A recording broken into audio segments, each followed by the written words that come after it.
Welcome, everybody. I'm Justin B. I'm a son of an all powerful and all loving, perfectly loving God and a multidisciplinary addict. Grateful to be living one day at a time in the miracle of recovery.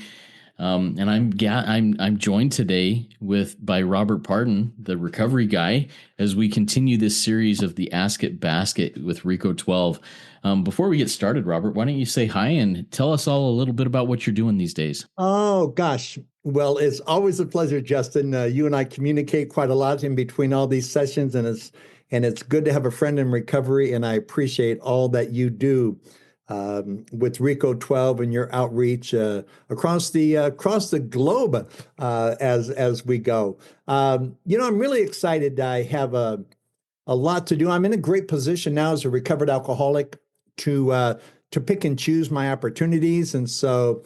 Today I was at a treatment center.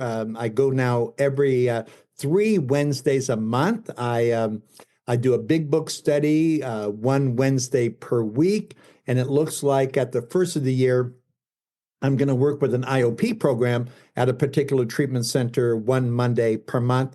I'll be in January. In January, I'll be speaking in Southern California at a treatment center plus at an AA meeting.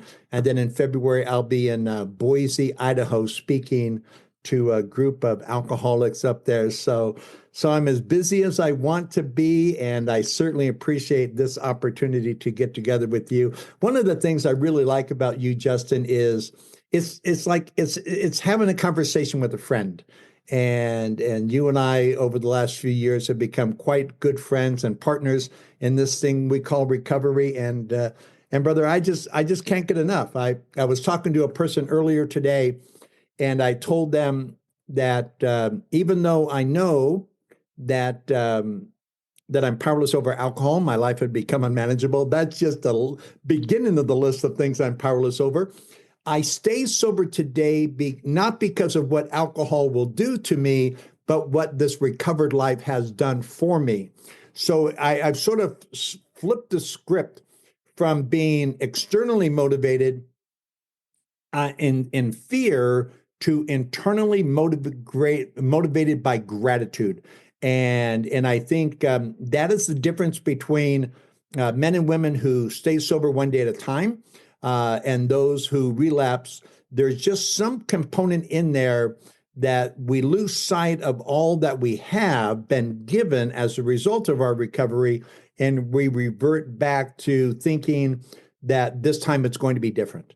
And it's never different, Justin. It is never. Is it different? I mean, anyone, including me, that is relapsed, is it ever any different? It's a different version of the same thing. Yeah, I'm taken back to the story in the big book where he finds himself at the bar table, pounding on the bar table. How did I get here again? It's never different. It's the same, right? Oh, you know what, Justin? That is so true, because when I relapsed on April 19th of 1986. I've been sober since April 25th of 1986. And I sat up in this hotel room in Las Vegas and wondering how the heck I got there. Here I was one more time, holed up in a hotel room, trying to drink away the pain. But fortunately for me, Justin, I had just enough 71 days of recovery. And I had just enough AA to know that the only place for me was the rooms of Alcoholics Anonymous. And I went back on April 25th, 1986, did the third step prayer. And brother, I've wanted to look back a couple times, but I never have, never to the point where I thought the drinking was going to be the easier, softer way. The 12 steps of recovery, as you know, is the easier, softer way. Yeah, I sure beat my head against the wall for a lot of years, thinking that I didn't want to do this hard work of recovery because it's not the easier, softer way. But man, I sure had a lot of headaches because of beating my head against the wall trying to do it other easier, softer ways. Yeah. Yeah. All right. So thank you for joining me again, Robert. This is awesome. And just like you said, I love having these conversations. It is. We're friends, just having a conversation. Yeah. Now, everybody out there listening, this conversation comes from a series of work that Robert and Michelle often do as they go into treatment centers and have a similar thing with live people. And we wanted to bring this to a larger audience where you can hear these questions. And if you have questions yourself that you'd like to ask us, send an email to rico12pod@gmail.com with some of these questions that you may have that you'd like to have Robert dive into and answer those questions. And we'll be happy to do those. I've got a list of questions that I can pull from. And oftentimes, as we're talking, he'll say something. I'll be like, well, I want to ask a follow up on that to get more clarity. And it's a really cool back and forth, this ask it basket process. So, Robert, let's start off with a question that you received here recently in a treatment center that you went to. And I want to go to this question right here that says, how do you help someone who doesn't want your help, let alone anybody's help? First of all, I want to give a big shout out to Michelle. I spoke with her. She is so busy with work right now. And if she could be two places at once, she would be here with us. So big shout out to Michelle. She wishes she could be here. Unfortunately, work and duty calls. And so she is not able to join us. That's a great question. In the beginning, Justin, when I was in the rooms of Alcoholics Anonymous, they could tell me. And at first, I thought they were telling me what to do. And then it took a relapse when I stopped personalizing everything. If you looked at me, I thought, you don't like me. If you said something to me, you don't like what I said. Everything was just personally adapted. And I thought you were picking on me, even though you sounded just like me. I had to understand that you were telling me what you did, not what I had to do. And I think the best way individuals started to help me was when I realized that I was sick and tired of what I had, but I wanted something, and the something that I wanted was their life, not what they said, but what I saw. I wanted to be a successful husband. I wanted to be the dad that didn't walk out on his kids. I wanted to be the employee that didn't go to work on Monday and expecting to be fired by Tuesday. I wanted to be that person that I saw in those rooms. And so, as it's attraction rather than promotion. And it doesn't mean that we don't promote, right? It just means that the real attraction is to see how your life has changed. So to me, I wanted to be you in a way that words weren't part of what I wanted to be. Because Justin, I could sound, man, when I learned the AAEs, when I learned how to sound like you, I thought maybe I don't have to be like you. I could just sound like you and get this thing through osmosis. And then I realized if I wanted your results, I had to do what you were doing, not say what you were saying, but I had to do what you were doing. And you became a living example of what I always wanted to be. Robert, you said something there and you started developing it, but I'm going to ask the question anyways and maybe develop it a little bit deeper. And I'm going to speak for myself here. Once I learned the language of recovery, I could talk it in a way that people thought, man, that Justin, he knows what he's talking about. And yet for a while, it was empty. I wasn't applying it into my being. And I still fall back into that from time to time where I'm saying something. I'm like, Justin, you're not practicing that. You need to practice that. But talk to us a little bit about the difference between the light in somebody's eyes when they're speaking the speak, talking the talk versus walking the walk.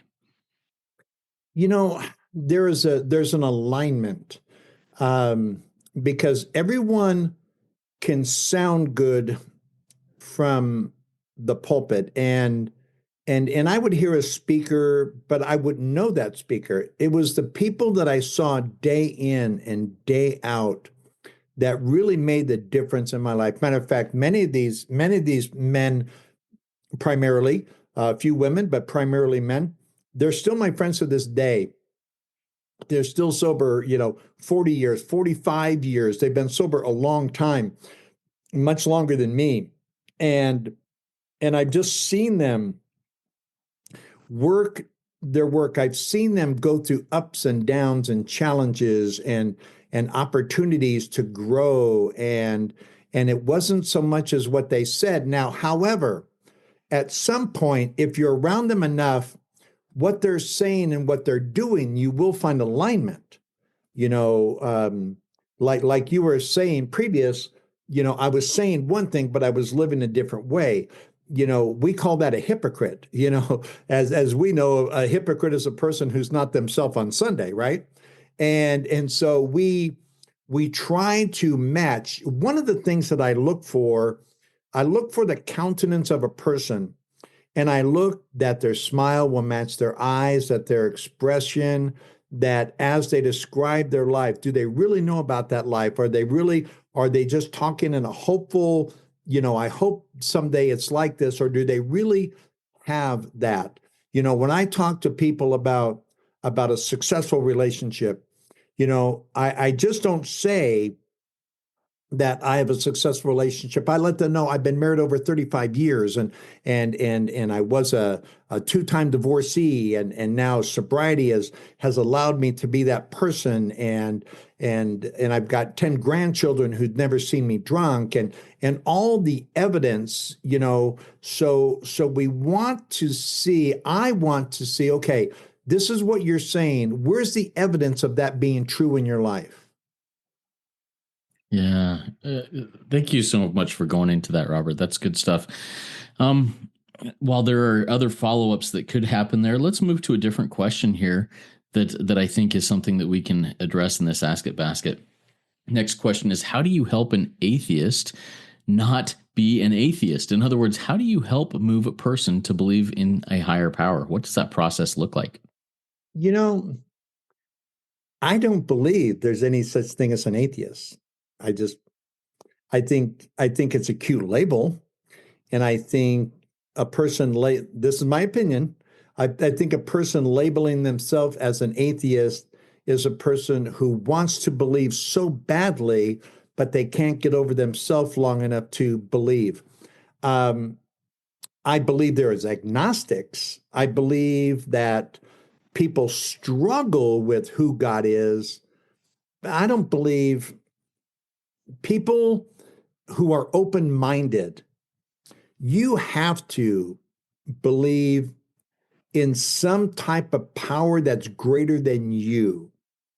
And if you believe in a power that's greater than you, in my understanding, is you're not an atheist. An atheist believes we we came from nothing and we are nothing and we're going nowhere.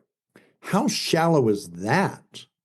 I mean, it's the epitome of loneliness and despair to think that, you know, I mean, where did we all come from? So, so in the big book, there's a chapter, We Agnostics. I think I really respect the person who wants to believe but struggles with the belief, because I think we all do. I think on one degree or another, we all struggle with who this higher power is and why, if you created everything or something, why would you love a person who has continually burned their life to the ground over and over and over again? How can you love such a person who's shown such a disdain for your creation or things that you do that are powerful? And yet those individuals find a path to sobriety. And I tell people all the time, because I am dismissing the atheist, but I embrace the agnostic. A person wants to believe, and yet they just struggle with their belief. Even, from a biblical standpoint, and Justin, I know you're a man of God and you believe in the word of God, and so do I. That doesn't mean that everyone has to. There's a great story in the Bible, if you don't mind. May I go in this direction? Absolutely. I'm comfortable with it. Okay. And I hope your audience is also. I'm not saying that you have to believe a particular way. This is just my belief. So, anyway, Jesus is coming down from the Mount of Transfiguration, and he comes across some disciples who were in argument with the scribes and the Pharisees over a boy who would throw himself in the fire. And they were arguing, why is he doing it? Why is he doing that? And Jesus says, look, I don't have time for this pettiness. I want to address the dad. So he goes to the dad and he says, hey, tell me about your son. Tell me a little bit of background. Obviously, Jesus is God, in my opinion. So Jesus already knew, but he wanted to hear from the father. So Jesus says to the man, check this out. This is great. And this goes right to the heart of the matter. Jesus says to the man, if you believe I can do anything, I will heal your son. Again, if you believe I can do anything, I will heal your son. So Jesus is laying the gauntlet down. If you confess me, I will do this for you. You know what the man said? The man said to Christ, I believe, help me with my unbelief. Isn't that crazy? I believe, help me with the part of me that doesn't believe. I want to know who you are, and I think I know who you are, but there's a part of me that just is lost, is just confused, and just doesn't know up from down. And Jesus didn't say, well, not good enough. I can't help you. Go get drunk, go to another strip club, go gamble another paycheck, go until you fully believe I can't help you. Jesus, based on this guy's honesty, help me down my unbelief, healed the boy, and commanded the devil never to come back in him again. And the father walked away. Isn't that a great Yeah, story? it is. It's an amazing thing. And I've seen situations where somebody was an agnostic, somebody that I was working with was like, man, I just don't know. I just don't know. And the thought, the story in the big book that comes back to me, or the phrase in the big book, who are you to say there is no God? I mean, Yeah, here I am. I'm why am I in this 12-step room? Because I want to change and I can't. I can't. yeah, And it's obvious that I don't have the power for it. Who am I to say that there's not a power greater than myself that can restore me to sanity? If I if I say nope, I don't believe, that's like Jesus coming to me and saying, "Hey, tell me about your son." "Hey, I'll heal him if you believe," in me saying, "Nope, you can't do it. Get out of here." And Jesus yeah. isn't going to do it. But if I say, "You know what? Maybe, help me with that unbelief." But yeah, I believe that there's something that can happen here, and it can happen. Yeah. When I first came into Alcoholics Anonymous back in February of 1986, I was the furthest away from a belief because I was shattered. I was broken. I had destroyed everything in my path. I had burnt my life to the ground more times than I could count. And I was about as godless as they came. Everything was me, me, me, me, me. No room for God, no room for you. And I opened my eyes to the possibility in step 3, just the possibility. The big book says that that willingness unlocks the door that opens of itself. And you know what, Justin? I came into Alcoholics Anonymous and got sober in 1986. In 1993, 7 years later, I just at that point, 7 years, I defined my understanding of God that's grown over the years. But in those 7 years, Justin, I became a good employee. I became a good son. I became a good husband. I became a good father. I was learning how to reinvent myself. And I didn't know who the heck God was. I just knew there was something out there that was much greater than me. Because if there's not anything if there's not anything greater than me, we're screwed. Amen. Yes, we are. Yes, we are. So while we're here in this place, let's go into this next question here. How does spirituality differ from religion? I mean, we've now quoted the Bible, which many say is a religious book. Let's talk about spirituality versus religion and how that differs. You know, we were having this conversation at dinner last night. Laura, Lisa, and I went out and had some dinner. And Laura and I don't go to church much anymore. And it's not that we have anything against church. We just it's not in our life. But there was a lot of years that we were very religious, um, always spiritual, but very religious. And nowadays it's just God and me. I don't need, and I'm not knocking church. I'm not for church. I'm not against church. If you go to church, hey, and going back to what we're saying, hopefully you're acting upon the things that are of God instead of just putting on a show. One of the things that is so important in AA and every 12-step program, AA, OA, GA, SA, EA, you name it, whatever the A is out there, they allow a clear path to God, a very open-ended. And it's so important that God, and here's the spiritual side, God can be anything that you want God to be. I had a friend of mine named Lucky Jim. My name is Jim. I'm a lucky alcoholic. I met him back in 1987. He was 25 years sober. His higher power was, excuse me, was the tide. He said the tide goes in and the tide goes out, and I don't get drunk in between in that 24-hour window. I have a sponsee of mine whose God is this Greek goddess Gaius or whatever her name is. I don't know who she is, but I know this cat has been sober almost 3 years.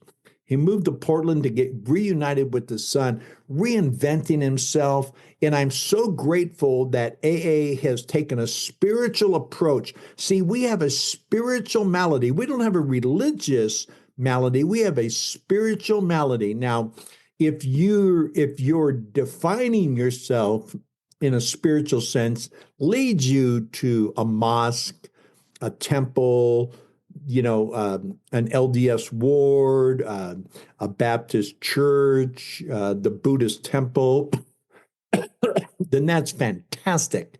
If it doesn't, it doesn't. I tell people all the time, and hopefully this gets to the core of the question. I tell people all the time, I don't care who your God is, I just care what your God does. If you're happy, if you're joyous and you're free and you insist on enjoying life and your God is a sunset, hey, praise that sunset, man, because obviously something is working. Yeah, thank you so much, Robert, on that. And I am one who have my whole life have been very religious. I've checked the religious boxes, and yet my life was a disaster underneath that. And it wasn't until the spiritual side, the spiritual awakening of working the steps, where I got to the point where I said, you know what, God, I'm willing to step away from whatever I always have thought was the only right and true way to do it. If that's what you want of me, I'm willing to do whatever it takes to know you, whatever you are. And as my mind opened to that, and as I allowed God to pour into me whatever, I became a very different religious person, but I believe a much whole Yeah. practitioner of my faith than I ever was before. Does that, any thoughts on that? You know, I think the the answer is in how you live.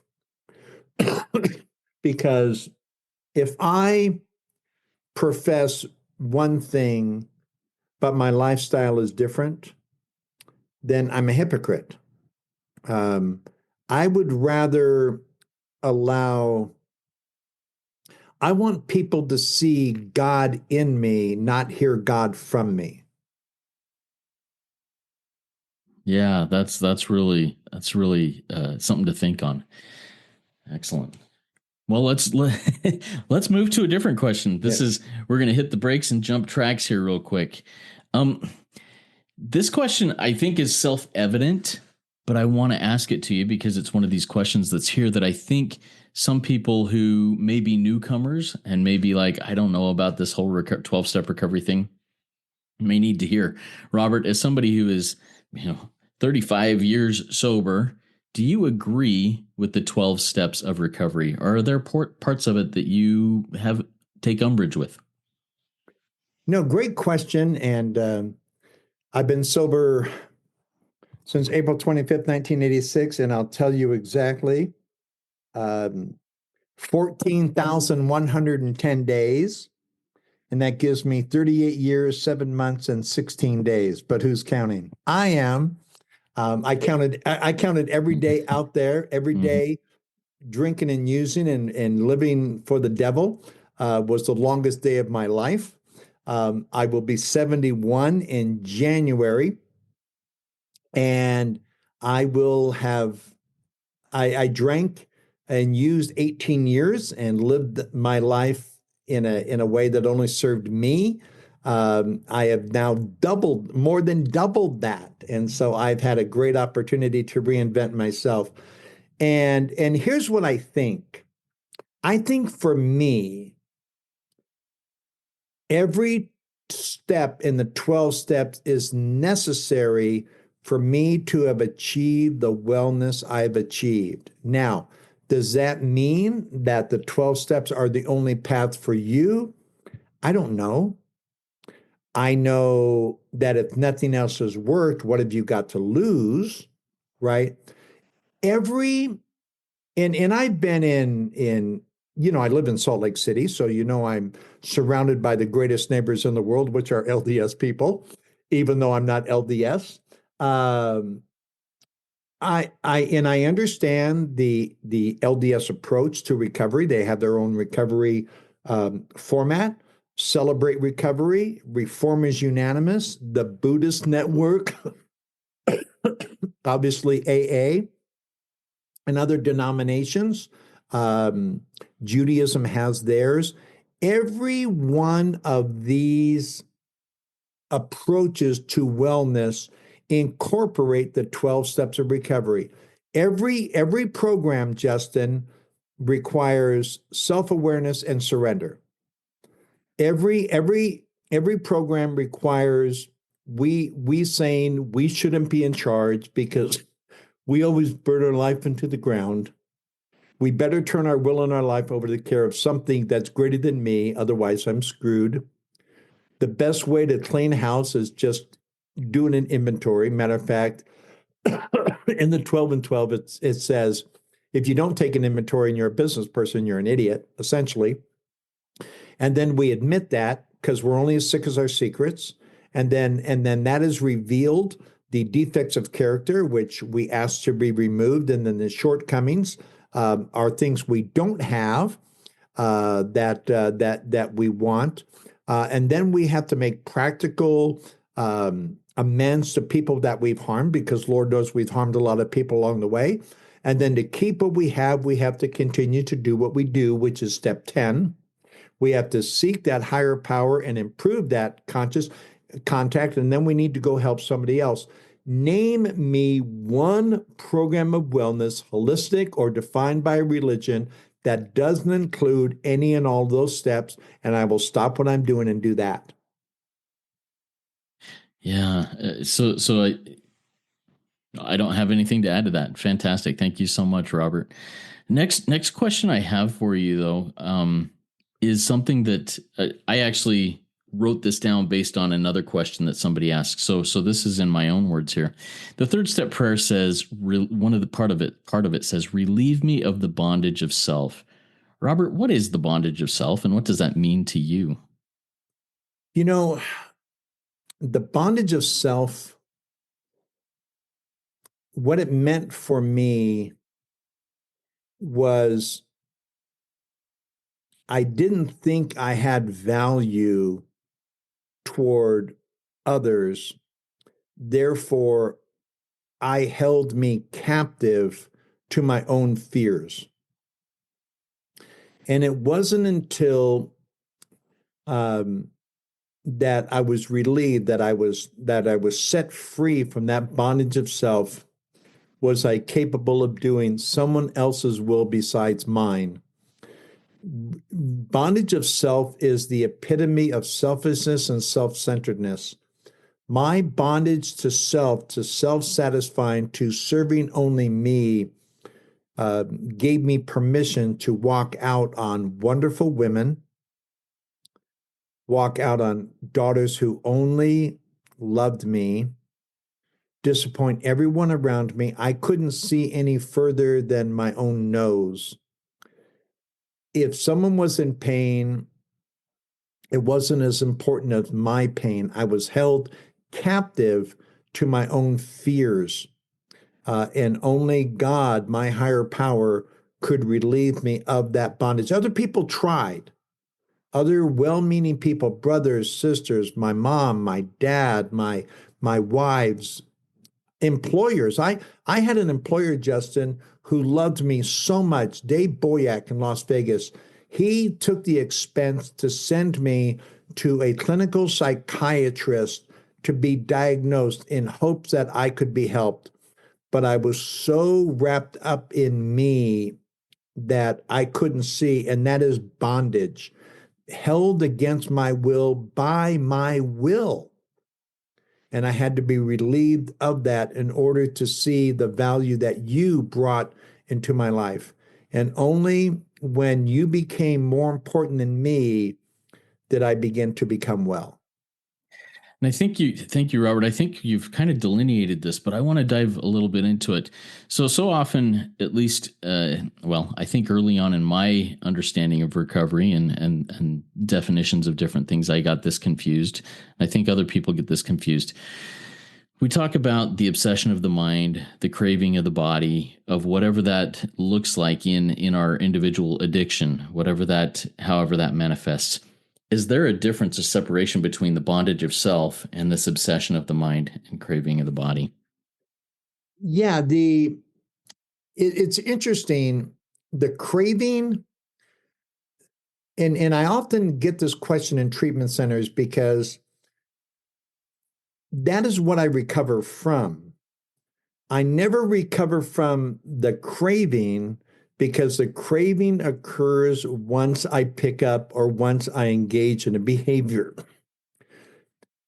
The bondage of self, and it's why we have the steps.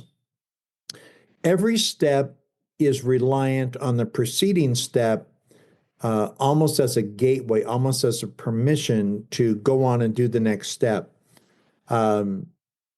Until I become willing to turn my will and my life over to the care of God as we understood God, I'm never going to be fearless and moral because my life will still belong to me and I will still be as sick as my secrets.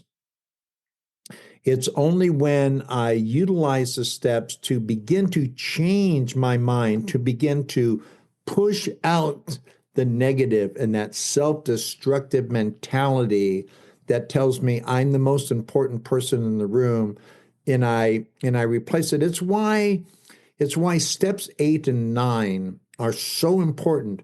Step 8 is made a list of all persons we had harmed and became willing to make direct amends to them all. 9 is made direct amends to such people wherever possible, except when to do so would injure them or others.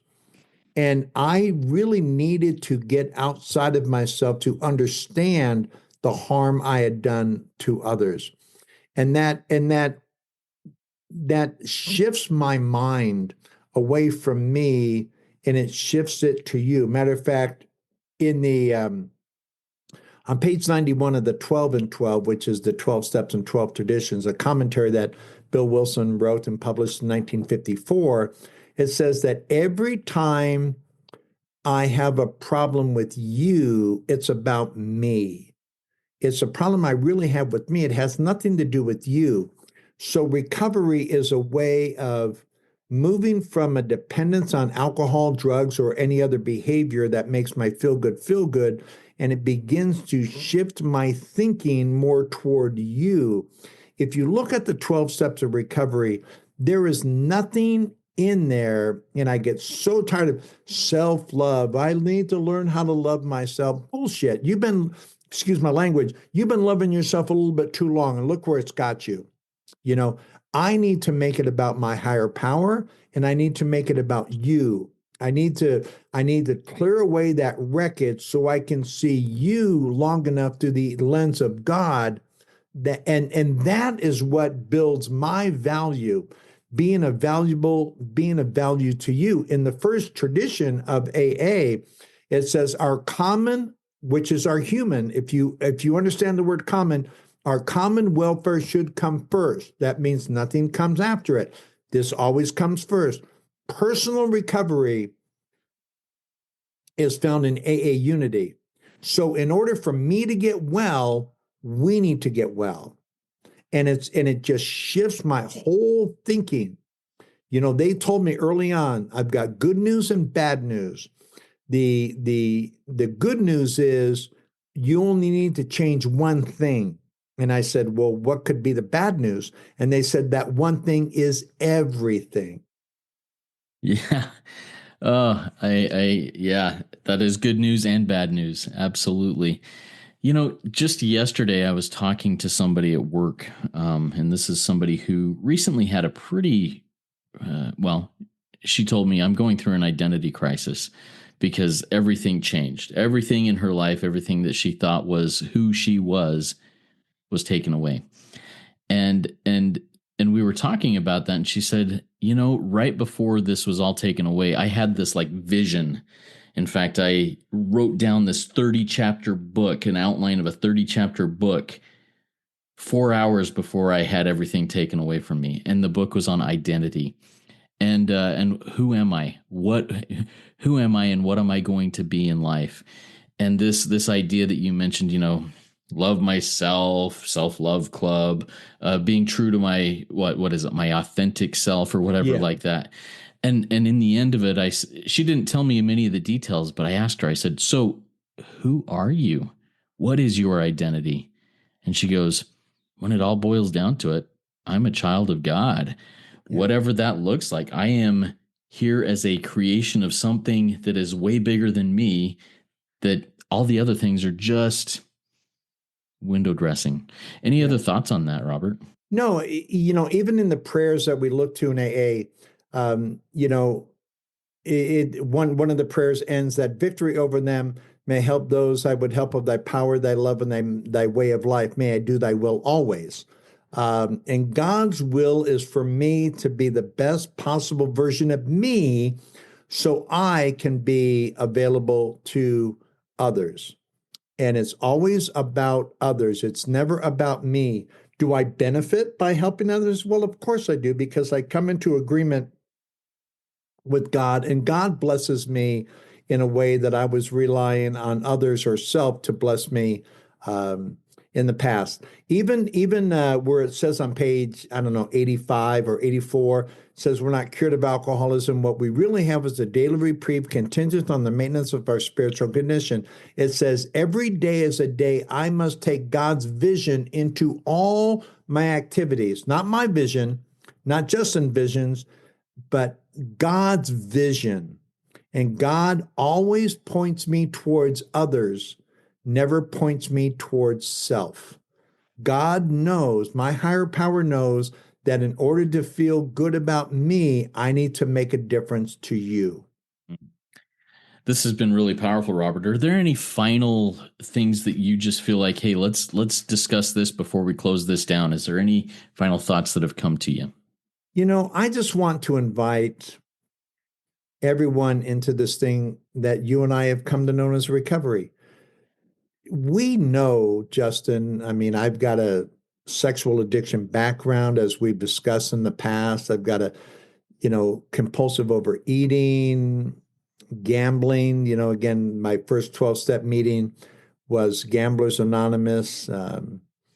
You name it, I qualify for every aid that's out there. Every one of those conditions, whether it's substance abuse or behavior, is treatable. And there's nothing worse than dying or suffering from a treatable condition. I mean, what have you got to lose? You know, um, I don't know what I don't know what you're willing to lose, but I know what you stand the chance of gaining. So whatever you need to do to stop being that destructive force in your life, I invite you, whether it's Justin or me or anyone else out there, right now in the listening audience who have recovered, um, we will invite you to do what we have done. We won't tell you what to do, but if you want what we have and are willing to go to any length to get it, then you're ready to take certain steps. And if you're not ready, you're not ready. Maybe you hit a bottom you never return from. And that would be sad because our condition is a treatable condition. It's like dying from stage 1 cancer. Why? When there's chemotherapy, when there's other modes of treatment out there that can save your life. And we are here to help you save your life. Mm. Thank you so much, Robert. And if anybody out there in the listening audience would like to get a hold of Robert or myself, send an email to rico12pod@gmail.com. We're happy to connect with you, refer you to, resources that we have, or work with, whatever we can do ourselves in that situation. But Robert, it's been such a pleasure to sit down with you again here and go through this Ask It basket and just glean from your experience, strength, and hope. And and I don't think I say this often enough. I am so spoiled to have been brought together over the last handful of years with people like you, Robert, and others who are, I see as giants, as recovery and spiritual giants. And here I am, this little, person that's just looking up and saying, man, I just want to be like you guys. And I'm just so spoiled. Thank you for being willing to just interact with me and even acknowledge my presence. I appreciate it. It's my pleasure. It's always a joy being with you. I know your heart and I know your passion for others, and we make a good team. We do. All right, everybody, keep coming back. It works when I work it, so work it. You are worth it.